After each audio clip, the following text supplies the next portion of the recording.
welcome back to the Witches Brew podcast. I'm your host, Amanda. This is your place to come every week and talk about a new witchy topic. And this week's topic is protection. So, this is part 2 of a 2-part series on cleansing and protection. Why are they important? And a couple different ways to do them. Last week we talked about cleansing. So this week is all about protection. Now, I know that there are more ways to protect yourself than just what I'm going to mention here. I do have some of the basics at least. And hopefully, again, I'm not telling you what to do. That's not what this podcast is about. But hopefully, this gives you some ideas that you can add into your own practice and that fit for your situation. So, I guess let's talk first about why protection is so important. I'm going to try to keep this brief because I feel like I can talk about this forever. We talked in the cleansing episode about how every interaction that you have creates some energetic tie or energetic link. All right. Because of that is kind of why you need protection in general, because not everyone has the best intentions. So protection magic will theoretically keep a lot of the bad stuff out or the worst stuff out. And the more that you do protection magic, it's like making a candle in the traditional like dip method way. So depending on how thick you want your candle, that's how many times you have to dip the candle. That's kind of what this is every single time you are using protection magic, you are adding another protective layer onto yourself. And we'll talk about some of the other places that you can protect yourself as well, because it really isn't just you that you can protect. Even, again, we talked about this in the cleansing episode, even magic, every time that you do a spell, you are manipulating the energy. You are manipulating something that you cannot see, but you can feel. And if you do spell work, working with spirits, like I do, you also need some extra layers of protection, because not all spirits have your best interest at heart. Not all spiritual beings have your best interest at heart. It's best to just protect yourself. Especially if I feel like a lot of people that are drawn to witchcraft are spiritually gifted in some way, whatever that may be. And maybe you know that you are, maybe you don't know that you are. But if you are spiritually gifted in some way, the way, again, this is just my philosophy on it, the way I see it is you are like a beacon of light. There are a lot more spirits in the world than there are living people in the world. And you may attract things that you do not want. Well, I say that. Am I saying that you will attract them? No. Am I trying to scare you? No. Am I trying to be realistic? Yes. Because I've had it happen before. I've seen it happen to my mom and my aunt. I've seen it happen to friends. It's happened to to my kid, which is a story that I really need to film sometime. But the point is that it does happen. So you might as well give yourself a couple extra layers of protection. All right, that's enough of my spiel and my rant. Let's get into what you can protect and how you can protect it. Obviously, you can protect yourself. I think that's the most easy, the most logical. You can protect others. Pets, your space. Now, I did not clarify this when I talked about cleansing, but your space could include, I say your space just because it's different for everybody. Some people have a specific space where they practice. You are currently in mine. This is also part of a larger basement, but this is still like my space where I practice. A space for you could mean an apartment, or it could mean a bedroom. It could be a whole house or property, things like that. So space for everyone is different. I've also cleansed and protected my classroom space because I teach in a very, very, very old building. And I have been to the other floors, and I know that there are things lurking because I've seen them, I have felt them, and they are not nice. So I want to protect my classroom. You can protect your finances in honestly, you can protect any spell work that you're doing. That's why I use salt in every single one of the spells that I do. It's for protection. And then you can also protect your aura and energetic fields. Let's talk about how. Spell work is the easiest one, and probably the one most people know about. I have a spell on my YouTube that I talked about in my previous video. That's a white candle and a black candle. White candle for cleansing, black candle for protection, and it uses both cleansing and protection herbs. All right. You can protect with a white candle. I feel like black is the most commonly used for protection. I feel like it is the most potent. So also when you're doing, if you do color work or color magic, if you are dressed in black, it does add an extra layer of protection. Oh, I forgot. A spell jar is great, especially if you're trying to protect other people. If you are more into hoodoo, voodoo, a mojo bag also works as well. I am posting, let's see, this podcast is going live, I think August 14th. So a couple days ago on August 11th, I posted a protection spell jar, this exact same one, likely without the twine in the little symbol. But very easy. You can give these away. I have given many of them away. I also tend to carry one with me, like a smaller version of this. I also have one in my car. You can, honestly, I just love a spell jar. They're so convenient. Crystals, which are always part of my spell jar.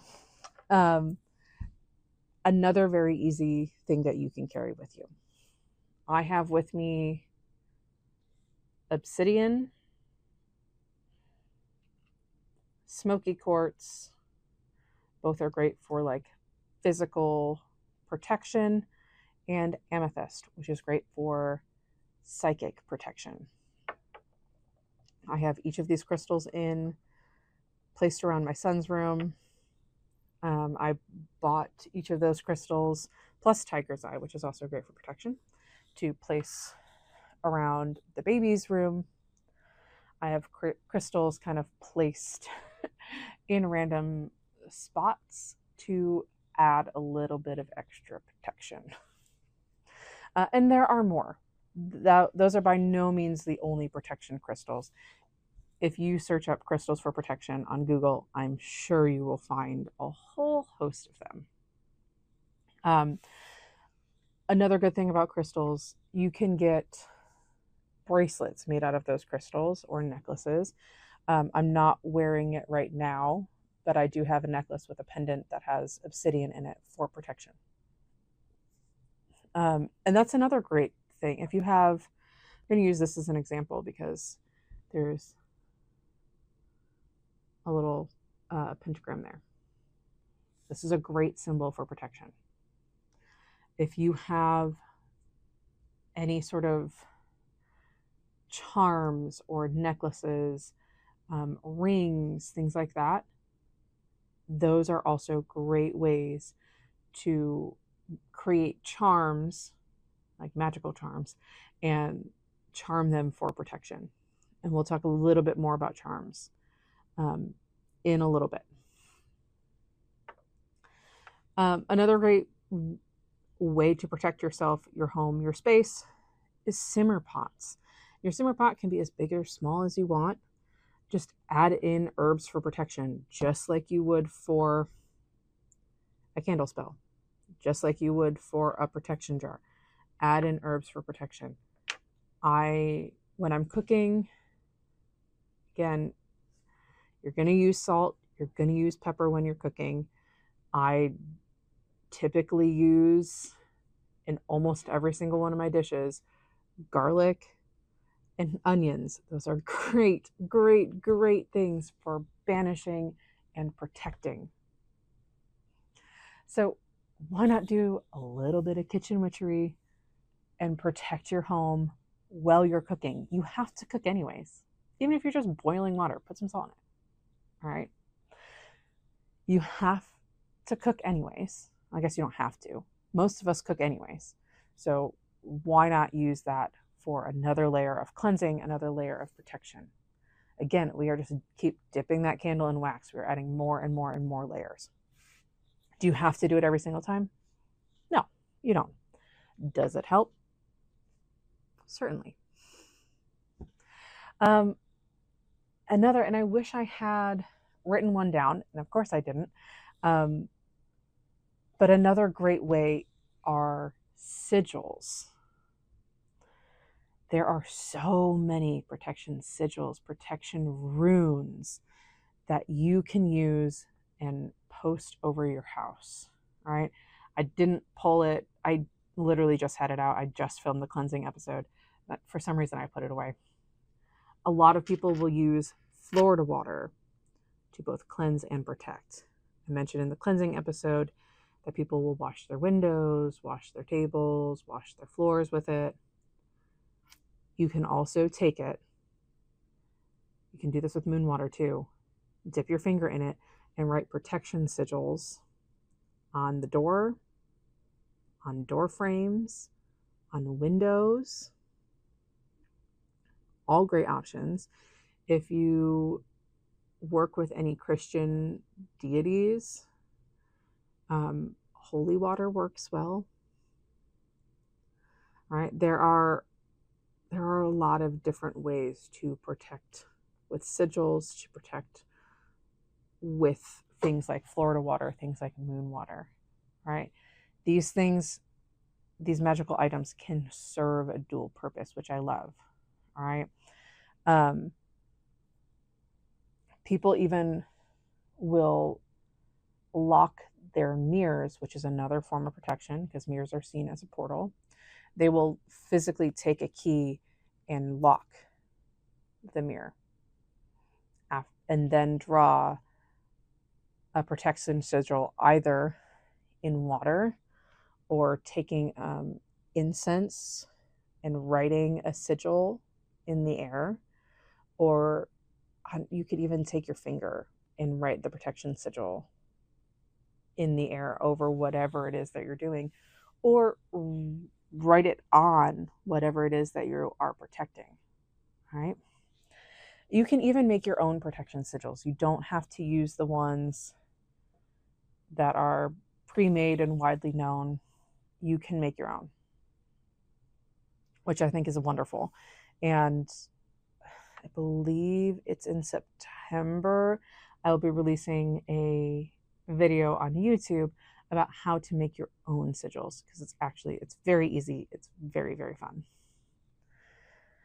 Another is energetic and visual protection. Now, what I do in my space with myself, with my son, with my husband, even with my dogs, is not every night anymore, because I've built up those layers of protection, but once or twice a week, as I'm laying in bed, getting ready to fall asleep, I will picture in my head light surrounding myself, just like a ball of light surrounding myself, surrounding my son, surrounding my husband, my dogs, as well as a bubble of light over my home. I will also, if I'm feeling inclined to do so, I do this probably every other week. Or if I'm staying in a new spot, like when I was in Salem, I did this every single night, where I would picture the layout of whatever room, or, if it's my house, obviously my house, the layout of my house, and line each of the exterior walls with light, as well as line the floor with light. All right. I hope that makes sense the way I am explaining it, the way I see it in my brain, and it's going to be different for everybody. And I know some people are not visual people, so I apologize for that, because I know that it's not easy to do if you're not a visual person. But I will picture the blueprint of my house, and I will picture just a line of light, almost like you're unrolling a ream of paper, like one of those really long ones that you use for what are they called?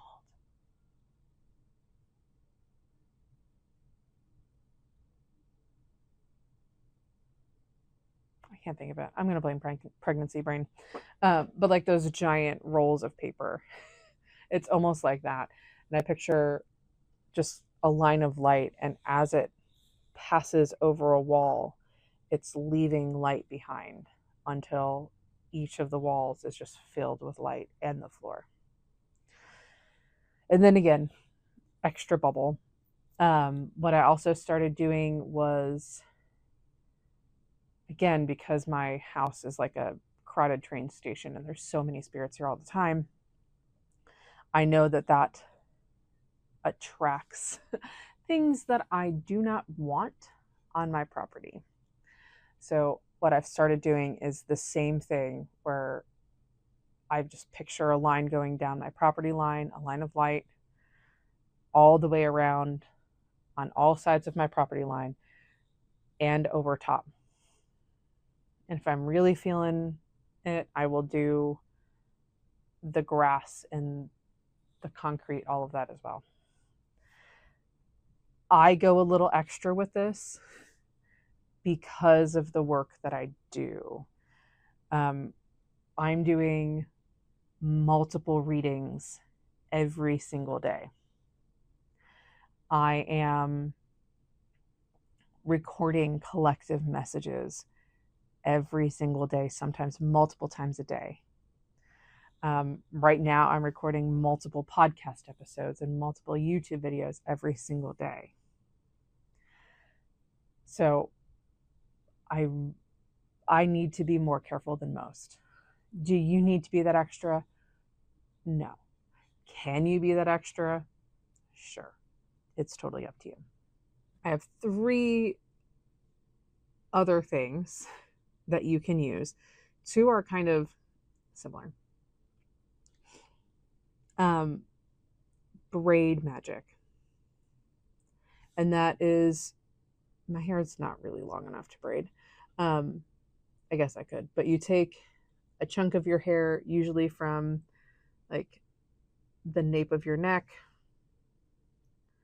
and you put it into a braid, tie it off, all the while like setting your intention that that braid is going to help protect you. Again, another easy way, if you forgot to put on your protection jewelry. Similarly, you can use knot magic to protect, or you're literally just like taking a piece of string and tying a knot.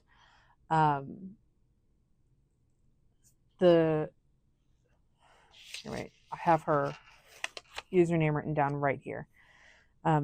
There's someone on Instagram and at TikTok as well called That Glasgow Witch. So That Glasgow Witch, all one word. She has a whole series on there of knot magic and how she does it. She is really great with knot magic. I am definitely not an expert by any means. I was told to put that on the list, so I put it on the list. And then last but not least, you can charm things to protect you. My mentor has some sort of cactus in her entryway. And yeah, you could do this with a rose bush if you have like a rose outside. And she has charmed it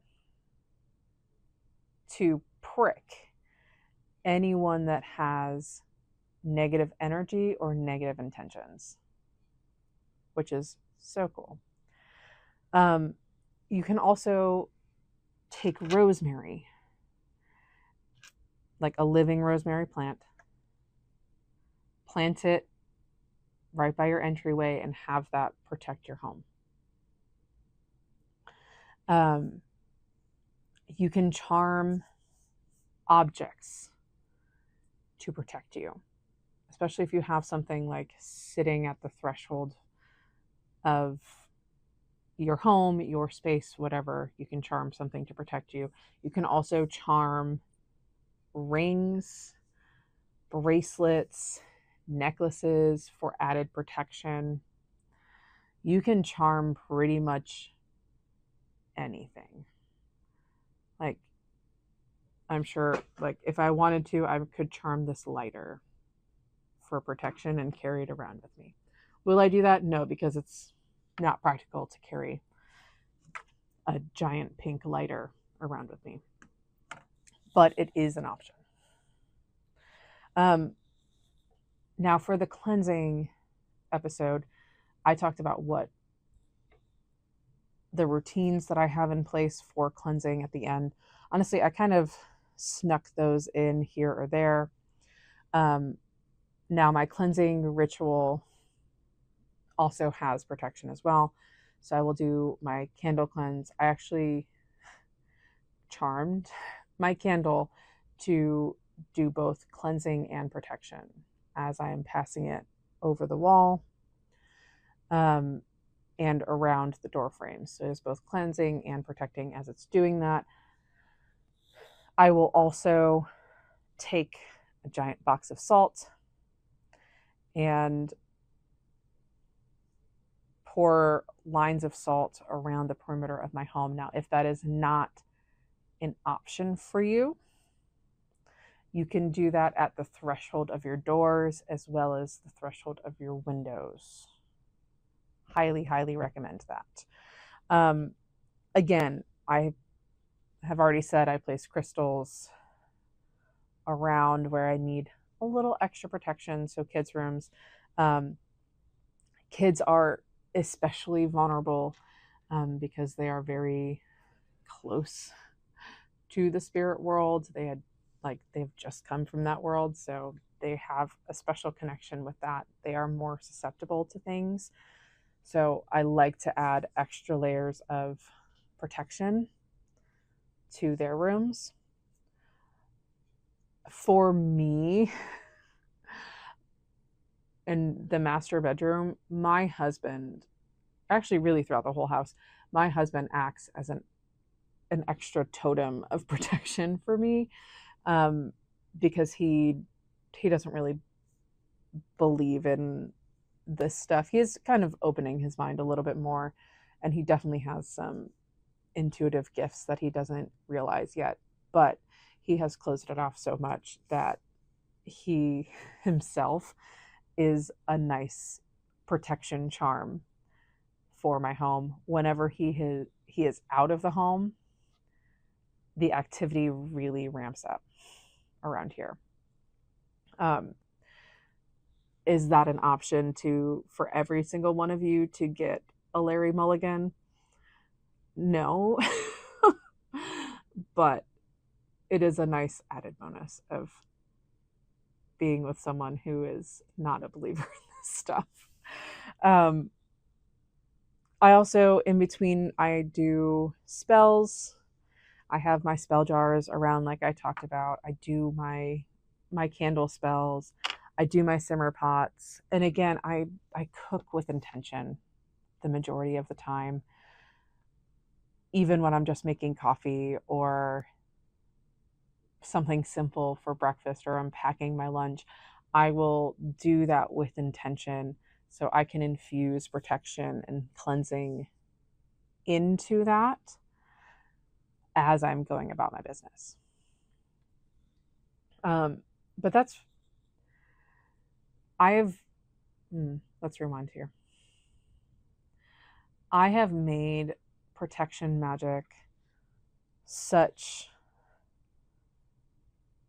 kind of a central thing to my practice that I am doing protection magic every single day. Do I go all out with a full candle cleanse and perimeter salting ritual?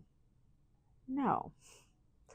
But I am infusing my day with different types of magic, but protection magic is thrown in there as well. So I really hope that this episode brought you some ideas on things that you can use in your practice to help enhance your protection of yourself and for others. I hope that you are walking away from this with a couple more ideas to help you in that area. If you have something that you like to do that works for you, please leave it in the comments or send me an email at thewitchesbrewpodcast@gmail.com. But I will see you again here next week. Bye.